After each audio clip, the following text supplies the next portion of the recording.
যে কোরআনের আয়াত হাদিস পড়তে পড়তে পড়তে পড়তে আপনি দেখবেন কি নাভির নিচে হাত বাঁধার কোনো দলিল পাওয়া যায় না।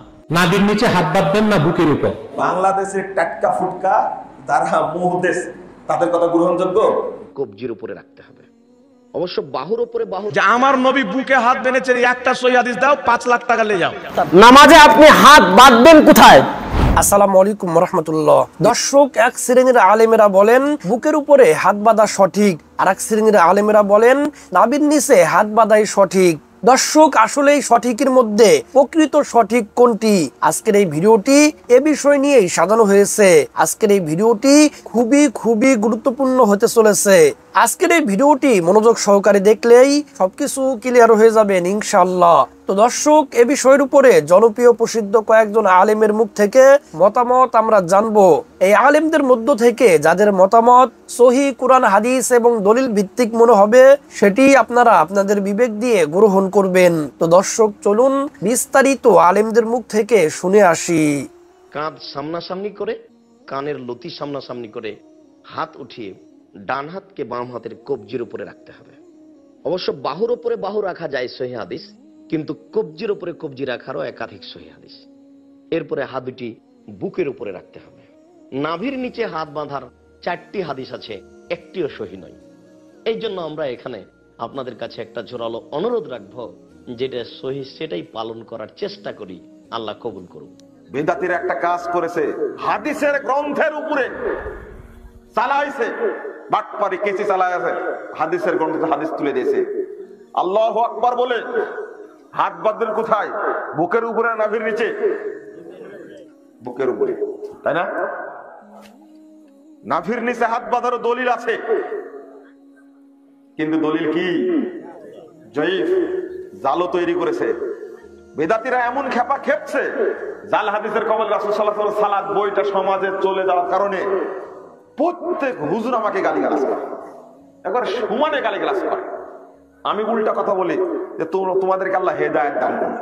যারা রাসূলের হাদিসকে কেটে সেটে জাল করতে পারে, আলবানির মতো ব্যক্তিকে গালি দিতে পারে, ইমাম বুখারীকে যদি গালি দিতে পারে, ডাক্তার জাকির নায়েককে যদি বলতে পারে ইহুদি খ্রিস্টানদের দালাল, আমাকে মিথ্যুক বলতে পারে, এটাই স্বাভাবিক।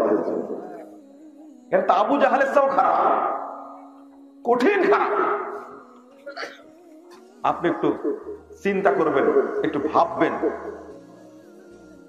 ইমাম আবু দাউদ রাহিমাহুল্লাহ 4টা হাদিস নিয়ে আসতেন, আপনি খুলে দেখবেন 110 পৃষ্ঠা। 4টা হাদিস নিয়ে আসতেন, 3টা নাভির নিচে আর একটা বুকের উপরে। বুঝতে পারছেন কথা?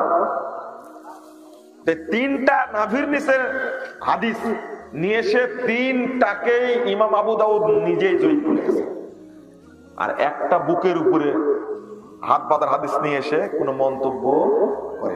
বুকে হাত বাঁধলে নামাজ হবে কিনা, নামাজ হয়ে যাবে, হাত না বাঁধলেও নামাজ হয়ে যাবে, বিষয়টা এরকম কোনো বিষয় না যেটা নিয়ে বিতর্ক করা যেতে পারে। নাভির নিচে হাত বাঁধবেন না বুকের উপর? প্রথম কথা, বুকের উপর হাত বাঁধার কোনো সহিহ হাদিস নেই। যেটা আছে এটা জয়ীফ। সবচেয়ে বেশি দলিল দিয়ে দেওয়া হয় বুকের উপর হাত বাঁধার। হাদিসটি এসছে সহিহ ইবনে খুজাইমাতে। হাদিসটির রাবি ওয়াইল ইবনে হুজর রাদিয়াল্লাহু তাআলা আনহু। সকল মুহাদ্দিস একমত এই হাদিস জয়ীফ। শুধু এইটা না, বুকের উপর হাত বাঁধার সব হাদিসই জয়ীফ। তাই নাভির নিচে হাত বাঁধার হাদিস কি? তিরমিজি, নাসাই, আবু দাউদ 3টা হাদিসের কিতাবে এসেছে সিয়াহ সিত্তার মধ্যে। 1, ওয়ান আলী বিন কাররামাল্লাহু ওয়াজহা আনিন নবী সাল্লাল্লাহু আলাইহি ওয়াসাল্লাম ইয়াদাউল ইউমনা আলাল ইউসরা তাহতা সুররা।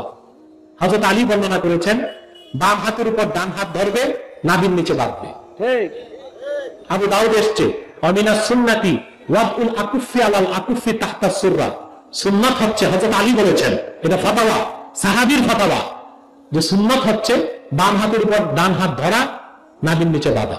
যেখানে সহিহ হাদিস আছে সেখানে জয়ীফ হাদিস আমল করা কোন জ্ঞানবানের কাজ হতে। বিশাল বিশাল ফিতনা চলতেছে, এখন হাত বাঁধাই ফিক্স করতে পারলাম না। সুবহানাল্লাহ। মানে আন্তর্জাতিক চক্রান্ত চলতেছে মুসলিমদের এগেইনস্টে, এখন পর্যন্ত মুসলিমরা হাত বাঁধাই ঠিক করতে পারলো না। আরে বোকা, এখন তো কাফেররা তোমাদের হাত ভেঙে ফেলে দিবে, বাঁধবা কি তখন? এখন তো ওরা তোমাদের হাতই ভেঙে ফেলে দিবে, তখন তো নাভি নিচেও বাঁধতে পারবে না, বুকেও বাঁধতে পারবে না। তো হাতটাকে সেভ করো, নিজের অস্তিত্ব সার্বভৌমত্বকে টিকায় রাখো। বড় মেজর দিকে চোখ না দিয়ে মাইনর দিকে চোখ দিয়ে পুরো মুসলিম উম্মাহকে এগুলো নিয়ে ব্যস্ত রেখেছে।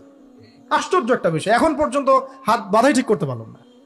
আর এটা নিয়ে এত বেশি চর্চা হয়, আমি অদ্ভুতভাবে খেয়াল করে দেখি যে কিছু মানুষ নামাজি মানুষের হাত বাঁধা ঠিক করে নিয়ে ব্যস্ত হয়ে আছে, আর বেনামাজিরা পড়ে আছে, ওদেরকে নামাজি বানানোর কোনো ফিকির নাই। তো এখন সময়টা এমন সিরিয়াস যে মুসলিমদের হাতই ভেঙে দেওয়ার প্ল্যান করেছে।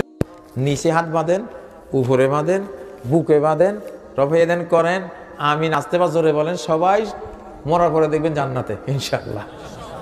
কারণ এগুলি সুন্নত নফল বিষয়। কি সুন্নত নফল? এগুলি দিয়ে আল্লাহ তাআলা জান্নাত জাহান্নামের ফয়সালা করবেন না। এগুলি আপনি যদি বেশি সহিটা আমল করেন বেশি সওয়াব পাবেন, একটু কম সহিটা আমল করলেও সওয়াব আল্লাহ আপনাকে দেবে। এগুলি নিয়ে কোনো সমস্যা কেউ করা ঠিক না। কোন ব্যাপার? নাভির নিচে হাত বানা আছে, একটা মৌলবি ফতোয়া দিচ্ছে বাংলাদেশে নাভির নিচে হাত বানার যত হাদিস আছে সব জাল, আর বুকের উপরে হাত বানার 4টা সহি হাদিস আছে। আমি জাহাঙ্গীর মৌলবি 1.5 বছর থেকে চ্যালেঞ্জ করছি যে আমার নবী বুকে হাত বেঁধেছে, একটা সহি হাদিস দাও, 5 লাখ টাকা নিয়ে যাও। কোনো বেটা পারেনি। 3 বেটা ফোন করেছিল যে হাদিস দিচ্ছে তো জয়ীফ হাদিস, জাল হাদিস। একটি কথা মনে রাখবেন, বুকের উপরে হাত আমার নবী বেঁধেছেন এই মর্মে কোনো সহি হাদিস নেই। আমার চ্যালেঞ্জ, আমার নাম্বার ভেসে বেড়াচ্ছে ইউটিউবে, কেউ নিয়ে হোয়াটসঅ্যাপে পাঠাও, যদি দিতে পারো। আমি ওয়াদা করেছি 5 লাখ টাকা দেবো, মুসলমানের ওয়াদা। জি, কিন্তু কিয়ামতের সকাল পর্যন্ত কেউ দেখাতে পারবে না, কারণ বুকের উপরে হাত বানার পৃথিবীর মাটিতে কোনো সহি হাদিস নেই। নামাজে আপনি হাত বাঁধবেন কোথায়, এই মাসআলা আলোচনা করতে গিয়ে ইমাম তিরমিজি রাহমাতুল্লাহ আলাইহি, তিরমিজি শরীফের পৃষ্ঠা নম্বর 43 হিন্দুস্তানের সফর দেখে নিন। ইমাম তিরমিজি রাহিমাহুল্লাহ নিজে বলেন যে ওয়াল আমালু আলাইহি ইনদা আহলিল ইলম মিন আসহাবিন নবী সাল্লাল্লাহু আলাইহি ওয়াসাল্লাম ওয়াত তাবিঈন ইয়ারাউনা আন ইয়াদা আর-রাজুলু ইয়াদাহুল ইয়ুমনা আলা ইয়াদিহিল ইউসরা ফিস সালাত ফাকালা বা'যুহুমা ফারাআ বা'যুহুম আন ইয়াদাহুমা তাহতা আস-সুররা ওয়া রাআ বা'যুহুম আন ইয়াদাহুমা ফাওকা আস-সুররা কুল্লু যালিকা ওয়াসিউন ইনদাহু। দেখেন ইমাম তিরমিজি রাহিমাহুল্লাহ, নামাজে আপনি হাত বাঁধবেন কোথায়, নাভির উপরে নাকি নাভির নিচে? উনি বলেন যে রাআ বা'যুহুম আন ইয়াদাহুমা তাহতা আস-সুররা, কিছু কিছু সাহাবা আর কিছু কিছু তাবেঈনদের মত হলো হাত বাঁধবেন নাভির নিচে। ওয়া রাআ বা'যুহুম আন ইয়াদাহুমা তাহতা আস-সুররা, আর কিছু কিছু সাহাবা আর কিছু কিছু তাবেঈনের মত হলো হাত বাঁধবেন নাভির উপরে। কুল্লু যালিকা ওয়াসিউন ইনদাহুম। দেখেন এটা হলো ভারসাম্যপূর্ণ অবস্থান। ইমাম তিরমিজি বলেন দুইটাই মানে কুল্লু যালিকা ওয়াসিউন ইনদাহুম, দুইটাই ঠিক। নাভির নিচে হাত বাঁধলেও নামাজ হবে, নাভির উপরে হাত বাঁধলেও নামাজ হবে। ভালো করে দেখেন, ইমাম তিরমিজি রাহিমাহুল্লাহ হানাফি না, ইমাম তিরমিজি রাহিমাহুল্লাহ হলেন ইমাম বুখারীর খিররিজ, এবং এজন্য ইমাম তিরমিজি রাহিমাহুল্লাহ আল ইলালুল কবির আপনারা দেখেছেন, জায়গায় জায়গায় জায়গায় জায়গায় ইমাম বুখারী রাহিমাহুল্লাহ সাআলতু মুহাম্মাদান, আমি মুহাম্মদ ইবনে ইসমাঈলকে জিজ্ঞেস করেছি, উনি এই কথা বলেছেন। তো ইমাম তিরমিজি রাহিমাহুল্লাহ হানাফি না, তারপরে উনি নামাজে হাত বাঁধার ক্ষেত্রে মত মাত্র 2টা বর্ণনা করেছেন, হয়তো নাভির উপরে মানে নাভির নিচে। বুকের উপর হাত বাঁধার কোনো মত ইমাম তিরমিজি বর্ণনা করেননি। মানে কি, ইমাম তিরমিজি রাহিমাহুল্লাহর যুগ পর্যন্ত বুকের উপর হাত বাঁধার কোনো মাযহাবই ছিল না। ভালো করে বুঝবেন, যদি বুকের উপর হাত বাঁধার কোনো মাযহাব থাকতো, বুকের উপর হাত বাঁধার আমল সাহাবায়ে কেরামের থাকতো, তাহলে ইমাম তিরমিজি রাহিমাহুল্লাহ উল্লেখ করতেন না? করতেন। কিন্তু ইমাম তিরমিজি রাহিমাহুল্লাহ মত উল্লেখ করেছেন মাত্র 2টা, একটা হলো নাভির উপরে আর একটা হলো নাভির নিচে, এবং বলেছেন কুল্লু যালিকা ওয়াসিউন ইনদাহুম, নিচে বাঁধলেও হবে, নাভির নিচেও বাঁধলে হবে, নাভির উপরেও বাঁধলে হবে, এগুলো নিয়ে ইখতিলাফ নাই। কিন্তু এখানে পেশ লাগছে কোথায় জানেন? ওনাদের সাথে আমাদের পেশ কোথায় লাগছে? ওনাদের কথা হলো বুকের উপর হাত বাঁধাটাই একমাত্র সুন্নাহ, বাকি সব জাল। পেশটা এখানে মুজাফফর বিন মুফতি সাহেব তো এখানে একদম সুস্পষ্ট লিখেছেন, জাল হাদিসের কবলে রাসূলুল্লাহ সাল্লাল্লাহু আলাইহি ওয়াসাল্লাম, মানে আমরা যে নাভির নিচে হাত বাঁধি এটা জাল, আর বুকের উপরে হাত বাঁধাটাই সহি। অথচ ইমাম তিরমিজি বললেন রাআ বা'যুহুম, কিছু কিছু সাহাবা এবং তাবেঈনের মত হইল আইয়াদাহুমা তাহতা সুররা, যে হাত বাঁধবে নাভির নিচে। তো যে মতটা সাহাবা এবং তাবেঈদের থেকে প্রমাণিত এইটা জাল, আর যেটা কোন সাহাবা একরাম থেকে প্রমাণিত না এটা সহি। বুকের উপর হাত বাঁধা স্বয়ং আলবানী রাহিমাহুল্লাহ ওনার কিতাব সিফাতু সালাতিন নবী মিনাত তাকবীর ইলা তাসলিম কান্নাকা তারা, ওখানে লিখেছেন, ইরওয়াউল গলিলে লিখেছেন, আলবানী রাহমাতুল্লাহ লিখেছেন যে পৃথিবীতে আসআদুন নাস বিহাদিহিস সুন্নাহ আল ইমাম ইসহাক ইবনে রাহুয়া, যে পৃথিবীতে প্রথম সৌভাগ্যবান যে ব্যক্তি যিনি বুকের উপর হাত বাঁধার সুন্নাহর উপর আমল করেছেন তিনি হলেন ইসহাক ইবনে রাহুয়া। আলবানী রাহিমাহুল্লাহর বক্তব্য এটা যে পৃথিবীতে প্রথম সৌভাগ্যবান ব্যক্তি কি? ইসহাক ইবনে রাহুয়া, যিনি কি করেছেন? বুকের উপর হাত বেঁধেছেন। অথচ ইসহাক ইবনে রাহুয়া নামাজে বুকের উপর হাত বাঁধেননি, ওনার থেকে ইমাম আহমদ ইবনে হাম্বলের এই যে সুআলাতুল আজুরি লিল ইমাম আহমদ এখানে সুস্পষ্টভাবে এসেছে যে উনি বলেছেন নাভির উপর হাত বাঁধা এটা আকরাব ইলা সুন্নাহ ওয়া আকসারুত তাওয়াজু, যে যদি কেউ নাভির নিচে হাত বাঁধে এটা সুন্নাহর বেশি নিকটবর্তী এবং নাভির নিচে হাত বাঁধার দ্বারা তাওয়াজু বেশি প্রমাণিত হয়। তো আমরা যদি আলবানী রাহিমাহুল্লাহর বক্তব্য সঠিক ধরেও নেই, মূলত ইসহাক ইবনে রাহুয়া রাহিমাহুল্লাহ যখন দোয়ায়ে কুনুত পড়তেন, কুনুতে নাযিলা পড়তেন, তখন হাত তুলে মুনাজাত যখন করতেন, হাত তুলে যখন মুনাজাত করতেন তখন নাভির উপর হাত তুলতেন। এটা তো আমরাও বলি, কিন্তু এটার উপর ভিত্তি করে আলবানী নিজে বলেছেন যে আসআদুন নাস, প্রথম সৌভাগ্যবান ব্যক্তি ইসহাক ইবনে রাহুয়া। অর্থাৎ ইসহাক ইবনে রাহুয়া ইন্তেকাল করেছেন 238 হিজরিতে। ইসহাক ইবনে রাহুয়া রাহিমাহুল্লাহ ইন্তেকাল করেছেন 238 হিজরিতে। তো ইসহাক ইবনে রাহুয়া আলবানী রাহিমাহুল্লাহর বক্তব্য যদি ঠিকও হয় যে পৃথিবীতে প্রথম সৌভাগ্যবান ব্যক্তি ইসহাক ইবনে রাহুয়া বুকের উপর হাত বাঁধছেন, আমরা ধরে নিলাম ঠিক, তাহলে ওনার বক্তব্য অনুযায়ী 238 হিজরিতে বুকের উপর হাত বাঁধা শুরু হয়েছে। আমাদের হানাফিদের কোন আমল যদি 238 হিজরিতে শুরু হইতো, আমাদের সালাফি বেরাটারে 101 বার বলতেন বেদাত। 101 আব্দুর রাজ্জাক বিন ইউসুফ সাহেব জুমার সানি আযানটা বলছে বেদাত, বলেন নাই যে জুমার সানি আযান বেদাত, রাসূলের যুগে ছিল না, অথচ জুমার সানি আযান শুরু করেছেন উসমান রাদিয়াল্লাহু তাআলা। আপনি চিন্তা করেন যে আমলটা শুরু করেছেন সাহাবায়ে কেরাম, যে আমলটা শুরু করেছেন খুলাফায়ে রাশিদের অন্যতম হযরত উসমান রাদিয়াল্লাহু তাআলা, রাসূল নিজে বলেন আব্দু আলাইহা বিন নওয়াজিজ, যে খুলাফায়ে রাশিদের সুন্নাহকে মারির দাগ দ্বারা আঁকড়ে ধরো। তো ওনারা উসমান রাদিয়াল্লাহু তাআলাকে যখন নাম ধরে তো আর বলেন নাই, বলছেন এটা বেদাত, মানে এই বেদাতের আবিষ্কারক যিনি উনি তো আবুল বেদাত। যদি আমাদের হানাফিদের কোনো আমল এমন হইতো যেটা শুরু হইতো 238 হিজরি আগে বা পরে, তাহলে বলুন তো আমাদের সালাফি ভাই এটাকে কতবার বেদাত বলতে বলছে? আমরা বলি না বেদাত। ভাই আপনার নামাজের হিসাব, নামাজে যদি কেউ হাত নাও বাঁধে তাও নামাজ হবে। যে নাভির উপরে, নাভির নিচে, বুকের উপর আমি আর হাতই বাঁধবো না, হাতই বাঁধবো না, তো নামাজ হবে না। হাত বাঁধা সুন্নাহ, হাত বাঁধা সুন্নাহ, কেউ যদি হাত নাও বাঁধে তাও তার নামাজ হবে। এই যে দেখেন ফিতনা, এখন না এটাকে একদম জাল বানাই ফেলছেন। যে কোরআনের আয়াত হাদিস পড়তে পড়তে পড়তে পড়তে আপনি দেখবেন কি নাভির নিচে হাত বাঁধার কোনো দলিল পাওয়া যায় না। এরকম খালি পড়তে থাকবেন, সারাক্ষণ পড়তে থাকবেন, পড়তে পড়তে পড়তে পড়তে মসজিদের ইমাম সাহেবরা আইসা দেখবেন কি হুজুর আপনার নামাজ তো হয় না। কেন? আপনি গত 20 বছর আমাদের মসজিদের ইমাম, আপনার তো নামাজ ভুল হইতেছে। আপনি কিভাবে জানলেন? আজকে ফজরের নামাজের থেকে মোবাইলে নতুন করে হাদিস পড়া শুরু করছি, এতে বুঝতেছি আপনার নামাজ তো হয় না। আপনি এসে ফতুয়া দিয়ে দিয়েছেন না? এই জাতীয় ফতুয়া দিয়েন না, দিয়েন না, এই জাতীয় ফতুয়া দিয়েন না। ওই জাতীয় ওই দিন শেষ, ওই মসজিদে আইসা উল্টাপাল্টা করার দিন শেষ। আমার মুখ ছুটায়েন নাই মসজিদে, এই জাতীয় উল্টাপাল্টা করার দিন শেষ। বুঝেন নাই? প্রমাণ দিব, দলিল দিব, দেওয়ার পর যদি আপনি দলিল দিতে না পারবেন তো আবার ঝগড়া করতে কেন আসেন মসজিদে?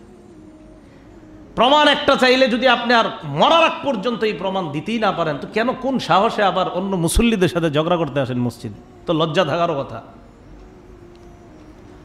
এই জন্য মসজিদে ফিতনা করেন না।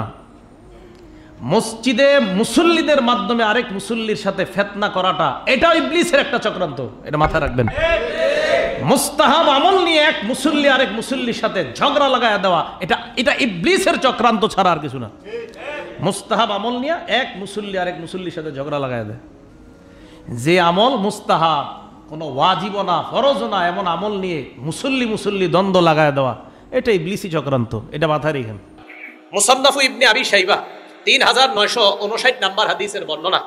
এই জায়গায় আসছে আপনার ওয়াইল ইবনে হুজুর রাদিয়াল্লাহু তাআলা আনহু বর্ণনা, রাআইতুন নবিয়্য সাল্লাল্লাহু আলাইহি সাল্লাম, আমি নবীজিকে দেখেছি, ওয়াদা ইয়াদাহুল ইউমনা আলা শিমালিহি, নবী সাল্লাল্লাহু আলাইহি সাল্লাম তার ডান হাত বাম হাতের উপর রাখছে, ফি সালাতি তাহতা সুররা, নামাজের মধ্যে নাভির নিচে তার হাত রাখছে। এই হাদিসের সনদ সহিহ। মুসান্নাফু ইবনে আবি শাইবা 3959 নাম্বার হাদিসের বর্ণনা, আমি নবীজিকে দেখলাম ডান হাত বাম হাতের উপরে রাখছে নামাজের মধ্যে। আচ্ছা এবার শুনেন, আমি প্রশ্ন হলো হুজুর আচ্ছা অন্যগুলা মানলে সমস্যা কোথায়? এটাই আপনি মানতে হবে কেন? আমি কেন মানি দেখেন। তাহলে এটা পাইলাম মুসান্নাফ ইবনে আবি শাইবার পরের বর্ণনাটা 3960 নম্বর বর্ণনা। ইব্রাহিম নাখাই রাহমাতুল্লাহি আলাই, তিনি ওয়াদা ইয়াদাহুল ইউমনা আলাল ইউসরা তাহতা সুররাতি ফিস সালাহ, উনি ওনার ডান হাতকে বাম হাতের উপর রাখতেন নাভির নিচে। এরপরে 3900 আপনার 60 নম্বর বর্ণনা তো এটা পাইলাম। আজীব একটা বর্ণনা কি, ইমাম আহমদ ইবনে হাম্বল রহমতুল্লাহি আলাই এবং ইসহাক ইবনে রাহওয়াই ইমাম বুখারী রহমতুল্লাহ আলাইহির উস্তাদ। এবারে এই বাংলাটা একটু বলেন, ইসহাক ইবনে রাহওয়াই কার উস্তাদ? আবার বলেন কার উস্তাদ? এই ইমাম বুখারীর উস্তাদ ইসহাক ইবনে রাহওয়াই কি বলেন? তাহতা তাহতা সুররাতি আকওয়া ফিল হাদিস, নাভির নিচে হাত রাখাটা এটাই শক্তিশালী মনে হচ্ছে হাদিসের ক্ষেত্রে। ওয়া আকরাবু ইলা তাআ, এবং আল্লাহর কাছাকাছি সবচেয়ে বেশি পৌঁছার, বিনয়ী হওয়া, আল্লাহর সামনে নিজের বিনীতভাবে উপস্থাপন করার সবচেয়ে সেরা উপায় নাভির নিচে হাত বাঁধা বলেই আমার কাছে মনে হয়। এটা ইব্রাহিম, এটা আপনার ইসহাক ইবনে রাহওয়াই, ইমাম বুখারী রাহমাতুল্লাহি আলাইহি উনি বলেন তাহতা সুররাতি আকওয়া ফিল হাদিস, হাদিসের মজবুতির ক্ষেত্রে নাভির নিচে হাত রাখাটাই বেশি শক্তিশালী বলে মনে হচ্ছে। ওয়া আকরাবু ইলাল্লাহ, আল্লাহর কাছাকাছি যাওয়ার ক্ষেত্রেও নাভির নিচে হাত রাখাটাই আমার কাছে বেশি শক্তিশালী মনে হচ্ছে। ইমাম বুখারী রাহমাতুল্লাহি আলাইহির উস্তাদ ইসহাক ইবনে রাহওয়াই, এটা ওনার বক্তব্য। এখন আপনি বলবেন কেন করেন? তা আমি দেখলাম পড়াশোনা করে যে আসলেই তো এখানে হাত রাখলে এটা নিজের বিনীত ভাব খুব বেশি হয়। আপনি সত্যি সত্যি দেখেন, আপনারা যারা এইভাবে হাত রাখেন না নাভির নিচে, একদিন আপনি এমনি ঘরে কাউরে দেখান লাগবো না, বাহিরে গেলে হয়তো কেউ দেখবেই, তো আপনি ঘরে নিজে নিজে নাভির নিচে হাত রাখা দেখেন, 1-2 রাকাত নামাজ পড়েন নাভির নিচে হাত রাখার পর আপনি দেখেন আপনার ভিতরে বিনয়ী ভাব বেশি কাজ করে কিনা। আপনি দেখেন বড় বড় উলামায়ে কেরাম, তাবিঈরা, তারা বলছেন নাভির নিচে হাত রাখলে বিনয়ী ভাবটা বেশি আসে। ইমাম বুখারীর উস্তাদ এই কথা বললেন। তা আপনি আজকে দেখেন এইভাবে দাঁড়াইলে নাভির নিচে হাত রাখা যে আল্লাহর কাছে নিজের ছোট মনে করা কি বেশি হয় না হয় না? এটা আপনি দেখেন। আমি অন্যগুলাকে কিন্তু বলছি না যে না আপনি পদভ্রষ্ট, আপনি বাতিল, আপনি শেষ। আমি এই পর্যন্ত কাউকে বলছি এই কথা না, এটা আমি কাউকে বলি নাই, যদিও আমাদেরকে একের পরে এক বলা হয়। এখন দেখেন এই যে প্রথম থেকে শেষ পর্যন্ত প্রত্যেকটা বর্ণনায় আমি আপনাদেরকে একটা না একাধিক হাদিস শোনাইলাম। তাহলে আমি কি বুঝাইলাম? আমি যে এতক্ষণ বললাম এটাই ফিকহে হানাফি। এখন ফিকহে হানাফি প্রত্যেকটা মাসালা যে বললাম, আমি কি একটা দলিল দিছি না প্রায় মাসালায় একাধিক দলিল দিছি? তো যেই ফিকহে হানাফি আপনারা এটাই শিখায় যে হানাফি ফিক মানে এক মাসালায় একটা আমলের ক্ষেত্রে একাধিক দলিল থাকে এবং একাধিক দলিলের সমন্বয় করে যে ফিক, এটাকে বলা হয় হানাফি ফিক। একাধিক দলিলকে সমন্বয় করে। এই কথাটা আপনারা কেন উল্টা ভাবে নেন, কেন অন্য ভাবে নেন? এটা অন্য ভাবে নেওয়া ঠিক না। এইভাবে আপনি হাত বাঁধলেন, বাঁধার পর বাস, এরপরে আর সমস্যা নাই। এরপরে যেগুলো করি ওগুলো নিয়ে আর কেউ ঝামেলাও করে না, সমস্যা নাই। এতটুকু পর্যন্তই সবাই কেমন জানি আমাদের উপরে প্রশ্ন তুলতে চায়। বিশ্বাস করেন এই ছোটখাটো বিষয়গুলা নিয়ে আমাদের মাঝে ফাও দূরত্ব তৈরি করাটা এটা ঠিক না। যেমন সালাতের বুকে হাত বাঁধার ক্ষেত্রে বুকের উপরের এটাও ঠিক আছে, মাঝখানেও ঠিক আছে, নাভি সংলগ্ন নিচেও ঠিক আছে। প্রয়োজনে কারো যদি কষ্ট হয় হাত যদি সে ছেড়ে দেয় সেটাও ঠিক আছে। আমরা জানি যে কোরআন সুন্নাতে বিক্ষিপ্তভাবে অনেক কিছু উল্লেখ করা হয়েছে এবং মাযহাবে সেটাকে সুশৃঙ্খলভাবে আমাদের সামনে উপস্থাপন করা হয়েছে। যেমন ধরুন, নামাজে ফরজ কয়টি বা নামাজের ওয়াজিব কয়টি, এ ব্যাপারে কিন্তু আপনি পুরো কোরআন চষে বা হাদিস ঘেটে আপনি বের করতে পারবেন না যে এতটি মোট এতটি সালাতের ফরজ, এতটি হচ্ছে সালাতের ওয়াজিব। এইভাবে কোরআন সুন্নায় কোথাও উল্লেখ করা নেই। বেসিকলি মাযহাবের ইমামগণ নিরলস প্রচেষ্টা করে অনেক গবেষণা করে বেসিকলি এই প্রশ্নের উত্তরগুলো খোঁজার চেষ্টা করেছেন এবং তারা হাজার হাজার মাসআলা ইস্তেমবাদ করেছেন, যেটা আমাদের ইসলামী বিধিবিধানকে বোঝা এবং সহজভাবে মানা এটা আমাদের জন্য সহজ করে দিয়েছে। তাহলে আমরা এক কথায় বলতে পারি কোরআন সুন্নাহর সহজ এবং সার নির্যাসী হচ্ছে বেসিকলি মাযহাব। এই সালাতে কখনো কখনো রাসূল সাল্লাল্লাহু আলাইহি ওয়াসাল্লাম বুকের উপরে তিনি হাত বেঁধেছেন, কখনো নিচে হাত বেঁধেছেন, কখনো নাভির সাথে মিলিয়ে হাত বেঁধেছেন, কখনো নাভি সংলগ্ন নিচে হাত বেঁধেছেন। তো কোনো কোনো সাহাবা ওনার রাসূল সাল্লাল্লাহু আলাইহি ওয়াসাল্লামের কাছ থেকে বুকের উপরে যে হাত বাঁধার হাদিসটি সেটি গ্রহণ করেছে, কোনো কোনো সাহাবারা নাভির উপরে যে হাত বেঁধেছে সেটা গ্রহণ করেছে, কোনো কোনো সাহাবারা নাভি সংলগ্ন নিচে যে হাদিসটি ওনার রাসূল সাল্লাল্লাহু আলাইহি ওয়াসাল্লামের কাছ থেকে দেখেছেন বা শুনেছেন সেটি গ্রহণ করেছেন। দর্শক, আশা করি সম্পূর্ণ ভিডিওটি দেখেছেন এবং আলেমেরা কি বলেছে আপনারা বুঝতে পেরেছেন। এই আলেমদের মধ্য থেকে যে আলেমদের মতামত সহিহ কোরআন হাদিস এবং দলিল ভিত্তিক মনে হবে সেটি আপনারা আপনাদের বিবেক দিয়ে গ্রহণ করবেন। তো দর্শক, কোন কোন আলেমের মতামত আপনাদের কাছে সহিহ কোরআন হাদিস এবং দলিল ভিত্তিক মনে হয়েছে আপনাদের মন্তব্য অবশ্যই কমেন্ট সেকশনে জানিয়ে দিবেন। তো আজকের এই ভিডিওটি এ পর্যন্তই। ভিডিওটি ভালো লাগলে লাইক এবং শেয়ার করে দিয়েন। আর হ্যাঁ, নিত্য নতুন ইসলামিক ভিডিও পেতে চ্যানেলটি সাবস্ক্রাইব করতে ভুলবেন না। ভালো থাকুন, সুস্থ থাকুন, এই দোয়া রইল। বেঁচে থাকলে দেখা হবে পরের ভিডিওতে। আল্লাহ হাফেজ।